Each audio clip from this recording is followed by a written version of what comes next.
All right, guys, welcome back to Downtown Rams. As always, I'm your host, Alexis Kraft, joined here with my co-host, Jake Ellenbogen, and we are here to preview our Los Angeles Rams matchup against the Washington Commanders this Sunday in Los Angeles. Now, Jake, you and I have talked a lot about this upcoming matchup. We have gone on some shows to talk about this matchup with Commanders fans, and let's just say, even Rams fans and Commanders fans are expecting the Rams to win this game. So I'm going to say that up front, and we're going to break down why we think that is the case.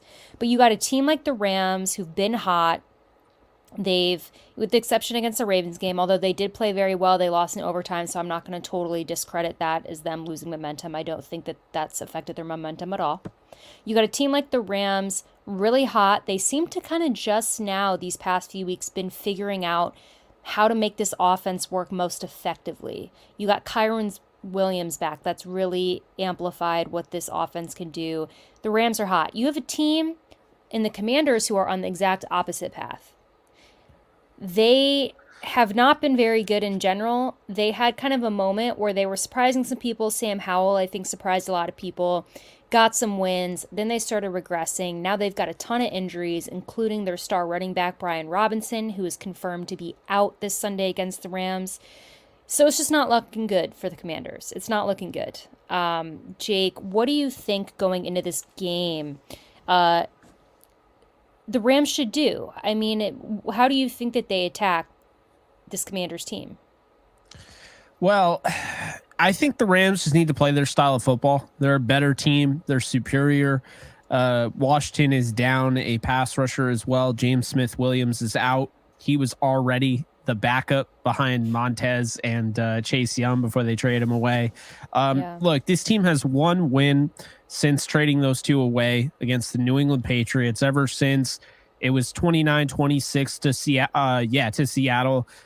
They lost to New York 31-19. Tommy DeVito went off in that game, and they gave up 45 points in back-to-back games against Dallas and Miami. Right now, the Rams are like Dallas and Miami as an offense. Very similar over the last three games. Big thing for them is what they do in the second half. So to answer your question, Alexis, they really just have to play their style of football. They have to play their game.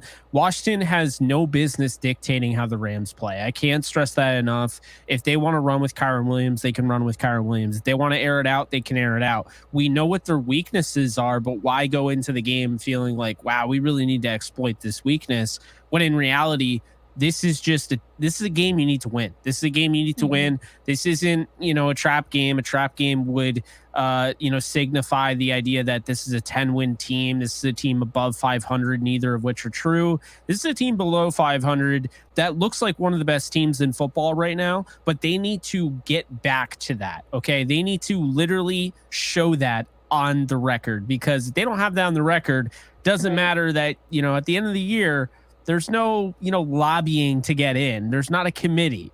If you don't have, the necessary wins and losses compared to other teams, you don't get in the playoffs. So they might be one of the hottest teams in football, but they have to 100%, without a doubt, win the next three games in a row before the Niners game if they want to be playing in January.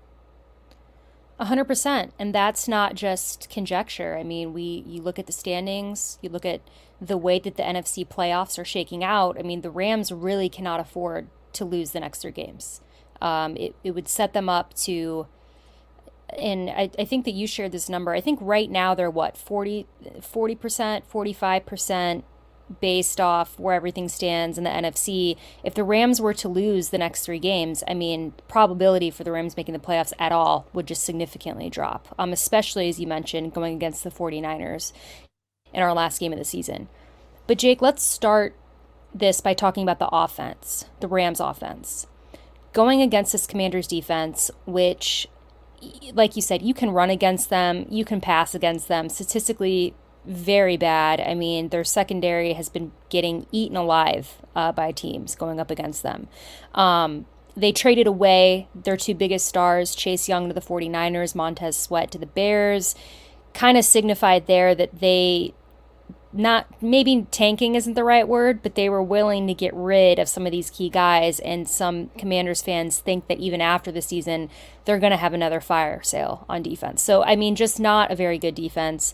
Emmanuel Forbes shows some promise, had kind of a shaky rookie debut, rookie season, but this Rams offense, which we saw get guys like Demarcus Robinson and Davis Allen involved with the past couple of weeks. What do you think their plan of attack is going to be going against this Commanders defense, who's pretty much going to allow you to run all over them if they play like they've been playing this season? Yeah, it's weird. It's kind of skewed a little bit. They are somewhat good against the run. We talked about this actually because the joke was they're good. They're somewhat good against the run because everyone's just passing against them. Yeah, Was that I mean, the joke even when that they the guy take made? out, well, even when they take out the quarterback, like the backup quarterback is throwing deep down the field. You know what I'm saying? Right. So it's like I wouldn't be surprised. Wow, I really wouldn't be surprised. Alexis, we're gonna see Carson Wentz in this game. Sean McVay knows what this means to Carson Wentz. This team trashed him last year, Could you and imagine if we're only up by 2 touchdowns in the fourth or something, or one touchdown, and he still puts Wentz in? he wouldn't do that, I don't but think he would do that, but could you imagine? that would be something else. But I'll tell you right now, Ron Rivera threw him under the bus last year in a few Yeah. pressers. He asked to play better. I've never once heard Sean McVay do that with Goff. Never once heard Sean McVay do that with Stafford or Wolford or so forth. I mean, look at how many times he defended Brett. You know, he defended Brett Rippon like crazy. I don't know why, but it bothered the hell out of me, specifically last year, the way Ron Rivera talked about Carson Wentz, his starting quarterback. When Sean McVay loses the game, it's I have to be better. Maybe there was some execution. That's something I can do better. I can work on. Ron Rivera's like, he has to play better. Bottom line is Carson has to play better. So I wouldn't be surprised if this becomes a blowout. We do see Carson Wentz in there, and he's not handing the ball off, Alexis. This team has some steam to blow off. They lost a game that they should have won, that they shouldn't have won coming into the game, but they should have won when they were playing the game because they clearly looked like they could hang with a team that I think is going to be in the Super Bowl, to be honest with you, in the Baltimore Ravens. So, you know, you lose a game like that, you lose it on the final play, regardless if it was a block in the back or not, which it was. But the point is, losing on that final play, Alexis, losing the way you did, playing the way you did, like this team's going to be pissed. This team's Yeah. going to be ready to go. They're back at home. This is your last chance in front of your home fans. And look, I'll say this: Washington fans travel very well. If you know the game that I went to, Sean McVay's second ever game, his first game against the Washington, the time Redskins, in 2017. I could tell you at the Coliseum, Washington fans travel well, and I can also tell you, and so can Alexis, from our time going to the Coliseum in 2019. Saints fans travel well. So the next couple home games here, you're going up against a team fighting for the playoffs. You're going against a team fighting for pride. I don't know how the Washington fans are going to be this week, but I can definitely tell you right now, the Rams are going to show out in front of the home crowd their last two home games of the season, because I can tell you right now, this is it. The last two home games of the season, Washington and New Orleans. If they make the playoffs, if they go to the Super Bowl, if any of that happens, whatever, the Rams can't get home field advantage. So there will not be another football game played at SoFi after these two. Got to make it count. I think they're going to protect home field. But I think it kind of goes back to what we were saying, where you got to play your game. You can't let any defense dictate what you're doing. And especially when you have a running back in Kyron Williams that is just, you know, he's producing against anybody now. It doesn't matter if it's the Browns defense or the Cardinals or the Ravens. Remember, it was short-lived. Those fantasy football guys that were hating on Kyron Williams were like, yeah, but he's only done it against the Cardinals defense twice. But then he did it against the Browns. He was really solid, had a touchdown, 80 plus yards and on 20 carries. And then, oh, the Ravens, oh, in the cold, in the rain, when everyone and their mothers knowing that the Rams have to run the football in a game like this. No, Ravens can't stop it. They're one of the best run defenses in the league, if not the best. And Kyron goes for, a buck 14. I mean, come on now. The guy really is going to succeed no matter who they go up against. Could it be a little bit tougher without Havenstein this weekend, which we don't know if he's done or not? Just putting it out there. He did not practice. He's up in the air. Yeah, it will. It's going to be more difficult with no boom over Havenstein. But the point is that we've now seen Kyron Williams go up against a bad defense against the run and a great defense against the run and an in-between defense and a very good defense. And he's had success against all of them, whether it was the Colts, the Browns, the Cardinals twice, and that's the thing. And then you go back, you look at the Seahawks game where they won 17-16, and I'm thinking, this offense, top 3 right now in points per game over the last 3 games. They're second in the NFL in total yards, right? Rushing, by the way, they're third in the NFL. They're fourth in touchdowns per game. They're averaging 4 touchdowns per game, Alexis, over the last 3 weeks. They're tied for third in the NFL in first downs. Big reason is Kyron Williams. They're third in the NFL in yards per play at 6.3 yards per play. And they're sixth in the NFL in passing yards per game. What does that tell me? It doesn't tell me it just magically happened after the bye. They made great adjustments, and I'm 100% certain Michael LaFleur has more of an imprint on this offense. But another thing it tells me is that Kyron Williams, had he played in that Seahawks game, that's a different ball game. That's not 17-16. That's not Jason Myers missing a field goal is the only reason they won. That's the Rams probably kicking Seattle's ass, because what we've seen with this team is that they've been doing that. They've been kicking ass on the ground. And when you look at Kyron Williams, at the end of the day, he is the engine to that offense. Simply put, he's the engine. And now that they have that, we're seeing a Sean McVay offense that's really having a hard time being stopped right now. I know you're like fist pumping over there. Like, yeah, that's how I feel. You took the words out of my mouth. I quite literally, I think that, Kyron Williams elevates this offense to another level. Yes, you have other guys stepping up and playing well. It's not discrediting them at all. It's not discrediting the offensive line either, but Kyron Williams, he's doing it. He's quite literally the engine, as you've said, that is making this Rams offense run, and I think they are going to use him a lot this week against the Commanders. But as we mentioned earlier, I do think that the passing game is going to be something to emphasize as well. It's very easy to pass against this defense. So we'll get into our predictions later, but I think the passing game is going to be pretty prevalent in this matchup. But Jake, let's talk about our defense now going against the Commanders' offense. So we know that the Commanders, one of their stars of their offense, their running back Brian Robinson, is going to be out this Sunday. That has already been confirmed. He's been ruled out. Just massive loss for this offense. Feel for the guy. I'm a big Brian Robinson fan. So it's definitely sucks to see him injured. So aside from him, you've got Jahan Dotson and Terry McLaurin, which is a very good wide receiver duo in my opinion. Haven't been putting up the numbers that you would, I think, suspect from them. And I don't want to blame their quarterbacks. Their quarterback, Sam Howell, has actually been playing pretty well. I have to say that. He's been playing better than a lot of people thought that he was going to play this season. But the Washington offensive line is the worst offensive line in the NFL. It's bad. I know. Yeah, you and I are on the same page. They are quite literally terrible, objectively terrible. I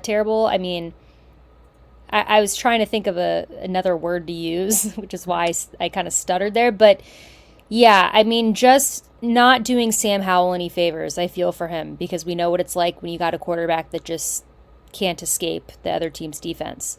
So knowing that knowledge, Jake, and seeing those stats and watching the way that this offensive line is played for the Commanders, I think that our defense needs to absolutely bring it. This is the time for the defensive front. If you're going to attack violently an offensive line, this is the week to do it. So I think that's going to be one of the keys for our defense here. Jake, what do you think? Looking at this Washington offense, what is the best way to stop them? What needs to be done in order to ensure that our defense can keep getting 3 and outs and get off the field? Yeah, I mean, really, I think in this one, Washington's best chance when you don't have Brian Robinson. I don't want to take anything away from Antonio Gibson, although he's not even the second leading rusher on the team. That would be Sam Howell. I think he's fantastic. He's 1,000-yard rusher in his own right. They'll get him some usage. This team doesn't really like running the ball, though, so I think really losing a guy like Brian Robinson kind of changes things. Sam Howell's had a lot of passing yards this year, but he doesn't have, and I don't think he will have, Alexis, 1,000-yard receiver. McLaurin is just under 700. Curtis Samuel has 508. Dotson is 458, Logan Thomas 424, Brian Robinson 326, Antonio Gibson 322, and then you have Diami Brown with over 150, Byron Pringle, Jamison Crowder all over 150. So really, this guy has been spreading the ball out pretty well. That's something that is impressive to me when you look at a young quarterback who's really in his first legitimate starting season. I know he played a few games down the stretch last year, but Sam Howell's in his first legitimate starting season in the NFL. And I'll just tell you right now, I mean, like, what Washington, it's bad, man. The offensive line gives him no chance. You're watching him against the Cowboys on Thanksgiving, and you're like, man, this guy has what it takes. If he had a good offensive line, he's like Baker Mayfield to me. Baker Mayfield is one of the best throwers of the football when throwing those slant routes. And we're seeing that with Tampa. I mean, he's been able to help them and lead them, and they're now, winning that division. Howell isn't just a slant route thrower, though. This guy can throw the ball. He's got a long, in my opinion, he's got some serious range as a quarterback, can really stretch it down the field. When you have guys like Jahan Dotson that have that speed, you have to be able to find it. Averaging 10.4 yards per reception, they're just not using him correctly. I mean, this is like Tutu Atwell for them. So, for them to attack the Rams defense, I mean, you have to be able to stretch the field. You have to challenge. You have to see what the Ravens did. It doesn't always work. And if you go out at Keller Witherspoon, it's probably not going to work most of the time. He's had a great year. But Darion Kendrick, getting him to question his, where he is on the field, because this is somebody who will be in perfect position and have really good technique and then start flailing his arms and not trusting in himself, right? So what we saw last week and why the Ravens were ultimately able to win is they kept stretching the field. They kept stretching plays down the field. You look at Isaiah Likely, you look at Odell, you look at Zay Flowers. When you constantly put that out there as a resume for your game plan, defenses now have to adjust. When you have a mobile quarterback in Sam Howell who can do that, now you have to worry about the threat of the run. You have to worry he can throw different arm angles, off platform, within structure, outside of structure. You got a creative offensive coordinator and Eric Bieniemy in his own right. So there are different things where, the Rams defense needs to be on their A game, because this team, I mean, there's a reason why Sam Howell has 3,466 yards. He's one of the leading passers this year. He has more touchdowns than interceptions, despite the fact he's been sacked 58 times on the season. Howell is playing above his weight class. He's not supposed to be this good. I'm not saying that he is playing amazing, but when you factor in just the pressure he's under, it's actually really impressive what I've seen from Sam Howell. It's one of those quarterbacks you take bits and pieces of and you're like, all right, I could work with that. I can mold that. The problem is now he's coming off a full week of a bye week and everything. The Rams defense here, they've played well, but they've had their lapses. The thing is that Howell doesn't understand what it's like to be conservative. He is going for the jugular. That's a good thing and a bad thing. I think it's an opportunity for the Rams to pick him off 3 times in this game, if you want my honest opinion. But it's also an opportunity for Howell to keep this game, a shootout. Because if the Rams aren't prepared for those deep shots he wants to take, if they aren't prepared for him to fight, the David versus Goliath matchup, for him to step up there and take those hits, then, this could be an interesting little game. I don't think that's what's going to happen though, because this offensive line is just that bad. And I understand they had the bye week, but I'll tell you right now, okay?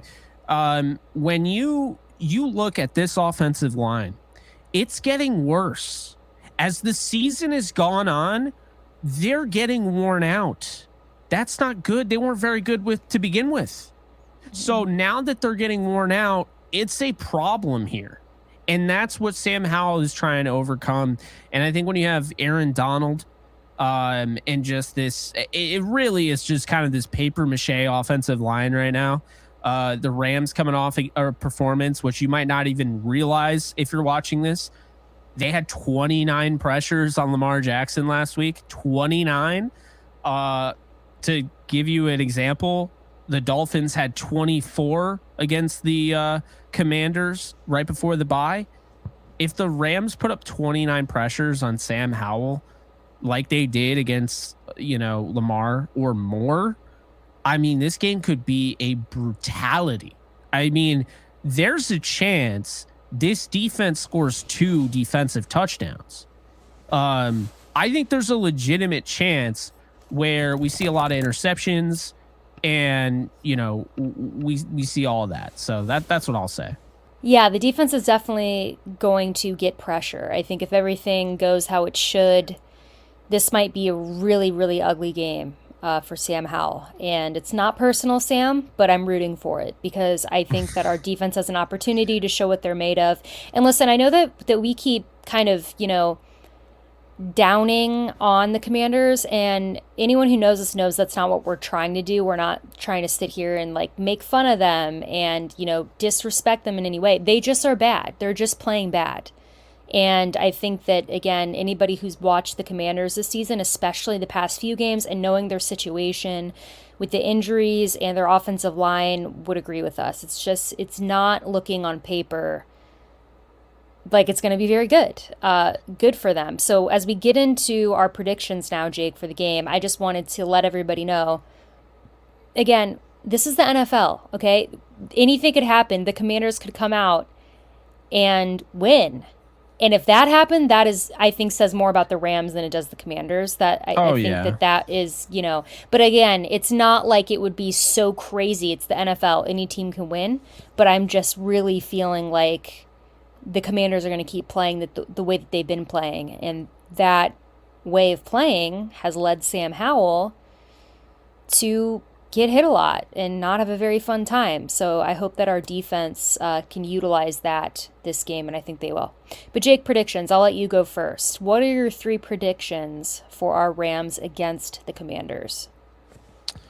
All right. So Aaron Donald, last time he went up against this team, had 4 sacks. And Troy Reeder had 3. I'm not predicting Troy Reeder to get a sack. I don't think he gets enough playing time to warrant that. He's not a full-time starter like he was then, filling in for Micah Kaiser. So I'm gonna say we see it. Aaron Donald 4-sack performance again. I think look, this offensive line is way worse than the last offensive line he was going up against in 2020. Sam Howell, the reason why it's going to be tougher to sack Sam Howell is that he is mobile. He can slip out of it a lot more mobile than Alex Smith, who the talk after that game was you and I worrying for his livelihood because, I mean, they were getting on his back and you're worried about his legs. And he just came back, made a huge recovery with that injury. They knocked Kyle Allen in that game. They knocked him out. So, we were just worried for Alex Smith, but the Rams did win that game 30-10. I think Donald gets 4 sacks. I'm going to say, I think we got the Cooper Kupp train back, man. I think he got kind of that. And I don't even want to take anything away from him. I think he just agreed to be more of a decoy during that time. Probably wasn't 100%, but he was going out there anyway, like a warrior he is. That was 100% Cooper Kupp on Sunday against the Ravens. I don't see that going away unless he gets hurt again, knock on wood. So I think Cooper Kupp goes over 100, probably easy over 100, and catches a touchdown against the secondary. That's one of the worst in all of football, maybe the worst. I don't know why. Again, I just don't. They have way too much talent, but that is what it is. Um, and then I'm gonna say Kyron Williams goes for a buck 25 and scores 2 touchdowns because they've been kind of sharing the wealth a little bit with Stafford. We talked about this. It was really run heavy, and it's why Stafford's numbers weren't looking so hot. And now, lately they're throwing a lot in the red zone. He has more passing touchdowns. They still got to keep Kyron fed. He had a very rare 114-yard performance with no touchdown. The guy was averaging a touchdown and a half per game. So I think he's going to get 2 in this game to kind of like balance that out. And then I'll throw one more in there. Man, Ahkello Witherspoon had such a sick interception last week on Lamar Jackson. It wasn't an underthrow. It was a hell of a play on Rashad Bateman. He had to literally moss it from him. So I'm so tired of hearing that. I'm gonna ride with Ahkello again. I think Ahkello gets another interception this week. I think it's gonna be Sam Howell. I don't want to just stop there. I think Sam's gonna throw 2 interceptions this week. So I'm gonna say Ahkello gets 1, and I'll give the other one to Jacoby Durant because it feels like he's kind of had a down year where he's like very quiet. You don't hear much about him. I think Kobe Durant comes down with one of those interceptions as well. So I think Howell throws 2. I think Kupp goes for 100 and a touchdown. Kyron goes for 2 touchdowns and a buck 25 on the ground. Ahkello has a pick. Durant has a pick, and Donald has 4 sacks. If that all happens, I don't know. You can't parlay all that, because they don't let you do defensive stats with offensive. So you kind of touched on, per usual, one of my predictions. And this is something I bet as well. So I was like, I bet it. I'm going to put it in my predictions for the show. It's Cooper Kupp 2+ touchdowns. I'm just feeling it. Like you said, I think Cooper Kupp is quote unquote back. I don't think he ever really left. I think they just were using him different.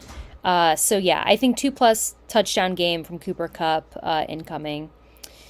Another offensive stat that I want to throw out there is I think Stafford's going to throw for 4 touchdowns.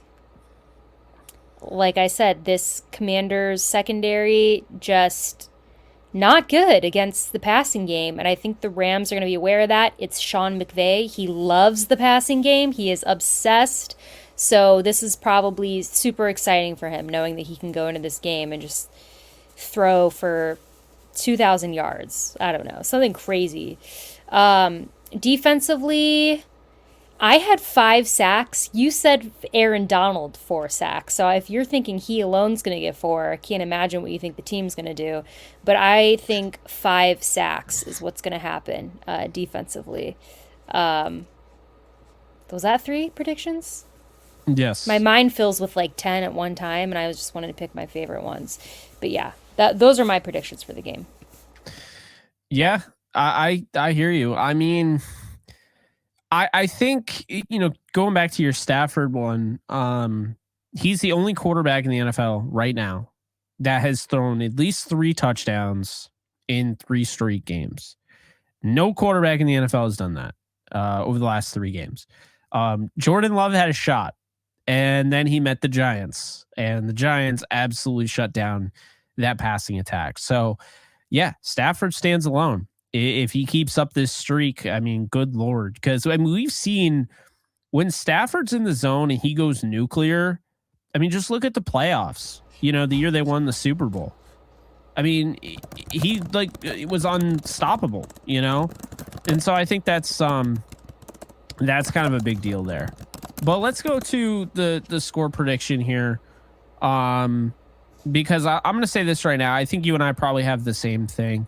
I can read right through you. I see it, Alexis. I already know where this is going. We both have a blowout. We don't want to predict blowouts because it feels like we jinx the Rams a lot when we predict blowouts. I just feel like the aura is like we predict a blowout and then the Rams come out and decide to just like not play. And then it's like, I don't think that's what's going to happen, but just because that's what we're predicting, everyone can blame us if the Rams come out on Sunday and look like they forgot how to play football. If that very rare occurrence happens, the possibility of that, again, I think is incredibly low.